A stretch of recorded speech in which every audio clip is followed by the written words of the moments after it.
మన ప్రభువును రక్షణ యేసుక్రీస్తు నామమున మీ అందరూ కూడా హృదయపూర్వక వందనాలు తెలియపరుస్తున్నా. అందరికీ వందనాలు. ఈరోజు దేవుని యొక్క సందేశాన్ని ఎవరైతే పోగొట్టుకున్నారో వారు 1 కోటి రూపాయలు పోగొట్టుకున్నట్లే. ఎందుకంటే ఈరోజు సందేశం ఎంతో అద్భుతమైంది అన్నమాట. ఈరోజు మనం వింటున్న వాక్యము ఎంతో అద్భుతమైనది కాబట్టి మన జీవితంలో గొప్ప ఆశీర్వాదకరమైన సందేశాన్ని మనం వినబోతున్నాము అనే విషయాన్ని ప్రతి ఒక్కరిని కూడా గమనించవలసినట్లుగా మనం చూస్తూ ఉన్నాం. చదవబడిన లేఖన భాగాన్ని మనం ధ్యానించుకుందాం. ఒకవేళ దేవుని దగ్గరికి వచ్చి మీకు ఏం కావాలంటే మీరేం అడుగుతారో ఒకసారి మీకు మీరే ప్రశ్నించుకోండి.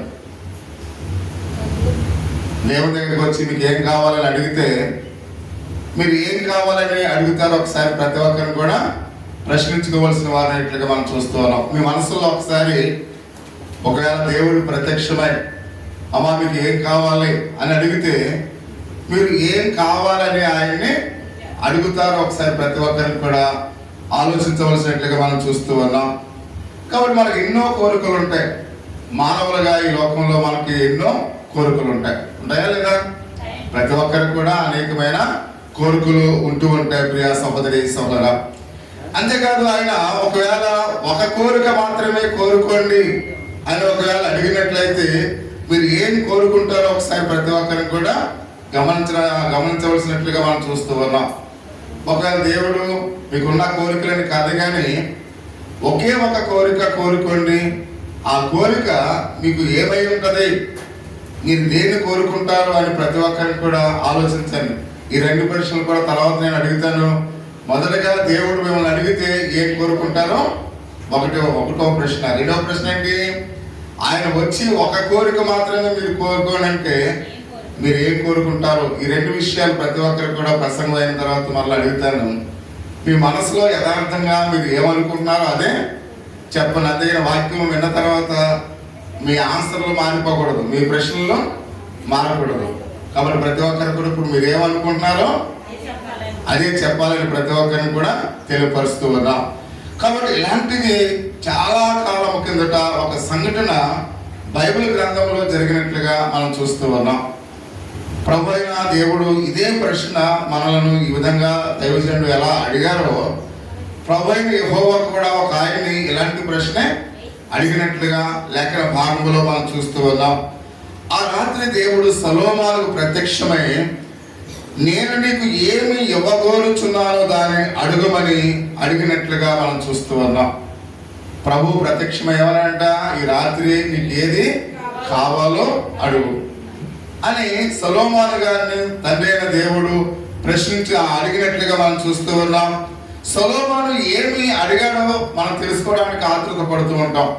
కాబట్టి మనం కూడా దేవుణ్ణి అడగాలి కనుక మనకన్నా ముందుగా సొలొమోను ఆయన ఏమి అడిగాడు కాబట్టి ప్రతి ఒక్కరిని కూడా మనం తెలుసుకోవాల్సిన వారినట్లుగా మనం చూస్తూ ఉన్నాం.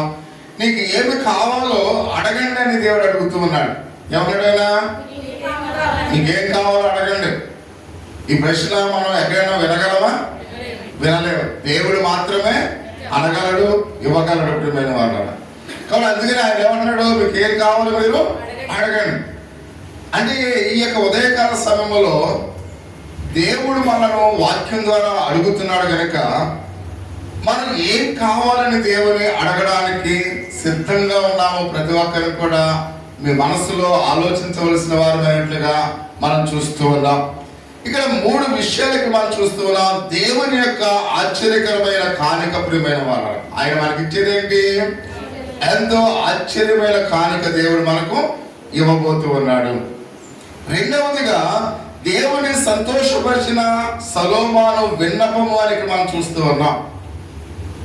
దేవుని సంతోషపరిచిన సొలొమోను విన్నపము అంటే మన యొక్క విన్నపం అనగా మన ప్రార్థన దేవునికి సంతోషపరచాలి ప్రియమైన వాళ్ళను. మనం ప్రార్థన చేసినప్పుడు మన ప్రార్థన విని దేవుడు సంతోషపరచబడాలి. అంటే ఇక్కడ 2 విషయాలు మనం చూస్తున్నాం. ఒకటి, కాబట్టి దేవుని యొక్క ఆశ్చర్యమైన కానుక. 2, మన విజ్ఞాపన, మన విన్నపాన్ని చూసి దేవుడు సంతోషపరచబడాలి. మూడవదిగా దేవుని యొక్క సముద్రిగల జవాబు మనం పొందుకోవాలి. ఆయన ఇచ్చే జవాబు సమృద్ధి కలిగినదై ఉండాలి. అసంపూర్ణంగా కాకుండా సమృద్ధి గల జవాబు మనం పొందుకోవాలి. అంటే సమృద్ధి అయిన జవాబు మనం పొందుకోవాలంటే మనము దేవుణ్ణి సంతోషపరచాలి. ప్రియమైన వారా, ఈ 3 విషయాలు చాలా క్లుప్తంగా మనం తెలుసుకుందాం. రాజైన దావీదు మరణము, ఎప్పుడైతే ఆయన మరణ అనంతరము ఇజ్రాయేల్ యొక్క ప్రజలకు ఇక్కడ మనం చూస్తున్నాం, రాజుగా తన కుమారుడికి పట్టాభిషేకము చేయించడానికి దావీదు ముందుగానే ప్రకటించాడు. ప్రియమైన వాళ్ళ, నా తర్వాత రాజు సొలొమోను అని ముందుగానే ఆయన ప్రకటించినట్టుగా మనం చూస్తూ ఉన్నాం. చూడండి, నేను కూడా కొన్ని వారాల క్రితం చెప్పాను. ఆ తర్వాత పాస్టర్ గారు ఎవరన్నా ఈరోజు బాబు అని చెప్పాం. అంటే తల్లిదండ్రులు ఉండగానే ఆ బాధ్యతలు వాళ్ళకి ఏం చేస్తుంటారు, అప్పగిస్తూ ఉంటారు. అలాగే ఇక్కడ రాజైన దావీదు కూడా మరణించడానికి ముందు సొలొమోను రాజుగా చేయాలని అతడు ఎంతో ఆశ కలిగి ఉన్నట్లుగా మనం చూస్తూ ఉన్నాం. అందుకనే ప్రకటించున్నాడు. కానీ మరణానంతరం ప్రియమైన వాళ్ళ సొలొమోనుకు విరోధంగా తిరుగుబాటు జరిగినట్లుగా మనం చూస్తూ ఉన్నాం. అంటే ప్రజలు ఎప్పుడు కూడా ఒకే విధంగా ఉండరు. అది కుటుంబమైనా లేక గ్రామమైనా ఎవరైనప్పుడు కూడా ప్రజలందరూ కూడా ఒకే ఆలోచనలో ఎప్పుడు కూడా స్థిరముగా ఉండరు. కానీ వారి యొక్క మనసులు ఏమవుతుంటే మారుతూ ఉంటాయి. కాబట్టి సొలొమోను రాజుగా ఉండడానికి దావీదు బ్రతికుండగా అంగీకరించాడు. దావీదు చనిపోయిన తర్వాత సొలొమోను రాజుగా ఉండకూడదని ఒక తిరుగుబాటు చేసినట్లుగా పరిశుద్ధ దేవుని యొక్క లేఖన భాగంలో మనం చూస్తూ ఉన్నాం. అతడి దావీదు కుమారులు పెద్దవాడైన ఆందోనియా అనే మనం చూస్తూ ఉన్నాం. ఈ ఆందోనియా సింహాసనాన్ని ఆశించాలని ఎంతో అతడు ఇష్టపడుతూ ఉన్నాడు. కాబట్టి నేను రాజుగా ఉండాలి, ఎందుకంటే నేను పెద్ద కుమారుడు కనుక దావీదేమో సొలొమోను నా యొక్క తమ్ముడిని రాజుగా చేయడానికి ఇష్టపడుతూ ఉన్నాడు. కానీ నేను రాజుగా ఉండాలని అతనిలో ఒక చెడ్డ ఆలోచన వచ్చి ఉంది అనే విషయాన్ని పరిశుద్ధ గ్రంథంలో అయితే మనం చూస్తూ ఉన్నాం. ఆ సింహాసనాన్ని ఆక్రమించుకోవడానికి అతడు ప్రయత్నిస్తూ ఉన్నాడు అనే విషయాన్ని మనం చూస్తూ ఉన్నాం. ఎందుకంటే దాన్ని కూడా కొంతమంది చెడు కూడా ఏం చేస్తున్నారు, సపోర్ట్ చేస్తుంటారు. అంటే ఈ ఆందోళనకి కూడా ఎవరు సపోర్ట్ చేస్తూ ఉన్నారంటే ఇజ్రాయేల్లో సేనాధిపతి అనే ఒక ఆయన ఉన్నాడు.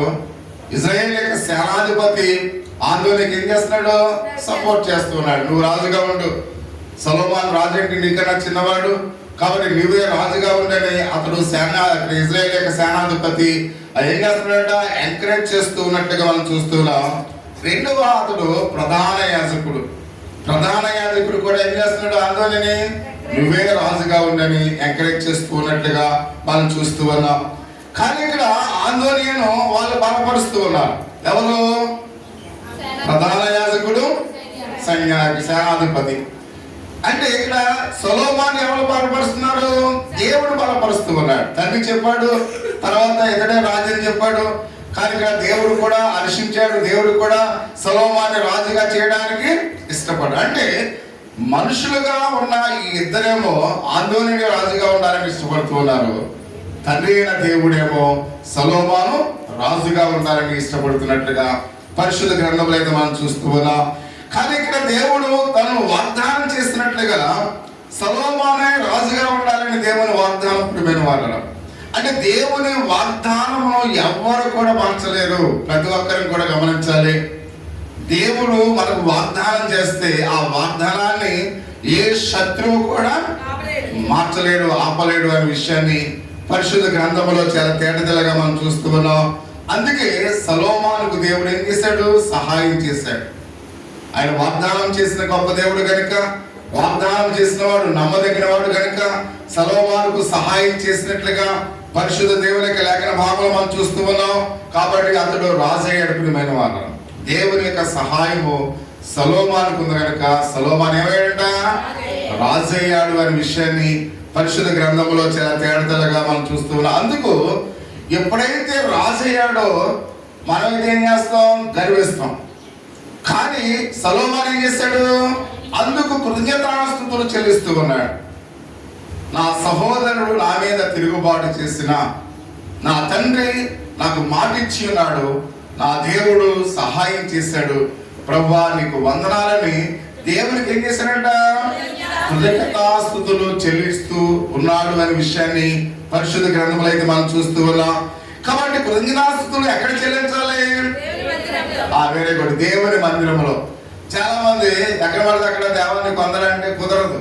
మనం ఏ సంఘములో అయితే దేవుడు మనల్ని ఆశీర్వదించాడో, ఏ సంఘములో అయితే దేవుడు మనల్ని బలపరుస్తూ ఉన్నాడో, ఏ సంఘములో అయితే దేవుడు మనకు ఆధిక్యత ఇస్తూ ఉన్నాడో, ఏ సంఘములో అయితే దేవుడు మనకు ఉన్నతమైన స్థితిని కలుగు చేస్తూ ఉన్నాడో, ఆ సంఘములో మనము దేవునికి కృతజ్ఞతాస్తుతులు చెల్లించవలసిన వారమైనట్టుగా మనం చూస్తూ ఉన్నాం. అంటే సాధారణంగా మనం గమనించినట్లయితే ఆ కొబ్బరి చెట్టు మనం పెరట్లో వేసింది, అది అటుపక్కకు వంగింది అనుకోండి, ఆ కాయలన్నీ కూడా అటుపక్క వాళ్ళకి రావుతున్నాయి అనుకోండి, ఆ వేసిన యజమాని ఏమనుకుంటాడు? నేను కష్టపడి అయితే పోసి ఆ మాలిని పోషించి సంరక్షించాను, కాపు వచ్చేసరికి ఏమవుతుంది? అది పక్కింటి వాళ్ళకి అది వెళ్ళిపోతూ ఉంది అని ఆ యజమానుడు చింతిస్తూ ఉంటాడు, బాధపడుతూ ఉంటాడు. ప్రియమైన వాళ్ళ అలాగే ఆదివారం కూడా స్థానిక సంఘ విశ్వాసులు స్థానిక సంఘానికి రాకపోతే సంఘ కాపురు ఏం చేస్తాడు? బాధపడుతూ ఉంటాడు. ప్రియమైన వాళ్ళ అలాగే మన స్థానిక సంఘానికి కృతజ్ఞత కానుకలు అది ఇక్కడ మనం చూస్తూ ఉన్నాం. అది 10వ భాగములు వేరే వేరే కాంగ్రిగేషన్ కు మీరు పంపించారనుకోండి, అప్పుడు కూడా దేవుని యొక్క సేవకుడు ఏం చేస్తాడు? అంటే మనం ఎక్కడ దీవించబడ్డామో, ఎక్కడ ఆశ్రయింపబడ్డామో అక్కడే మనము దేవునికి కృతజ్ఞతాస్తుతులు చెల్లించాలి. అందుకనే దావీదు మహారాజు చూసినట్లే సొలొమోను దేవుడు ఎప్పుడైతే ఆశీర్వదించాడో, సొలొమోను ఎప్పుడైతే రాజు అయ్యాడో, కాబట్టి సొలొమోను కూడా ఎక్కడికి వెళ్ళాడు? దేవుని మందిరములోనికి వెళ్ళి దేవునికి కృతజ్ఞతాస్తుతులు చెల్లించి వెళ్ళి తన తండ్రి సింహాసనం మీద కూర్చున్నాడు. ప్రియమైన వాళ్ళ చూడండి ఎంత అద్భుతం, ఒకసారి చూడండి. అందుకనే అమెరికా అధ్యక్షుడు మొదటిగా ప్రధాన స్వీకారం చేస్తున్నప్పుడు మొదలుగా దేవుని మందిరానికి వెళ్ళి దేవునికి కృతజ్ఞతాస్తుతులు చెల్లించి అప్పుడు ఆయన ప్రధాని ఆ యొక్క సింహాసనం మీద ఆసీనుడై ప్రమాణం చేశాడు. ప్రియమైన వారు కాబట్టి అందుకనే ప్రతి విషయంలో కూడా కాబట్టి మొదటగా మనము దీవించబడిన తర్వాత, ఒకవేళ నువ్వు ఫస్ట్ క్లాస్ లో పాస్ అయ్యావు అనుకోండి, మొదటగా నీ ఇంటికన్నా ముందుగా దేవుని మందిరంలోనికి వచ్చి దేవుని సన్నిధానంలో ప్రార్థన చేసుకుని, అయ్యా నన్ను పాస్ చేసినందుకు నీకు వందనాలు ప్రభు అని మనము దేవుని మందిరములో దేవునికి కృతజ్ఞతాస్తుతులు చెల్లించి అప్పుడు వెళ్ళి నీ తల్లిదండ్రులతో ఆ సంతోషాన్ని పంచుకోవాలి. అంతేగాని మనము అందరికి చెప్పేసిన తర్వాత లాస్ట్ మినిట్ లో వచ్చి దేవానికి వందనాలంటే కాదు. అంటే ప్రథమ స్థానం మనం ఎవరికి ఇవ్వాలి? దేవునికి ఇవ్వాలి. నీ జీవితంలో ఏది నెరవేర్చబడినా, నువ్వు ఏది దీవించబడినా మొదటి స్థానము అంటే దేవుని యొక్క సేవకుడి కన్నా దేవునికి మొదటి స్థానాన్ని మీరు ఇవ్వాలి. ప్రియమైన వాళ్ళు కాబట్టి అందుకని ఇక్కడ గుర్తించాడు కనుక సొలొమోను. కాబట్టి దేవుని మందిరంలో దేవునికి కృతజ్ఞతాస్తుతులు చెల్లించి తర్వాత ఎక్కడికి వెళ్ళాడ? తన తండ్రి ఆసీనుడై ఉన్న ఆ సింహాసనం మీద సొలొమోను ఆసీనుడైనట్లుగా పరిశుద్ధ గ్రంథంలో అయితే మనం చూస్తూ ఉన్నాం.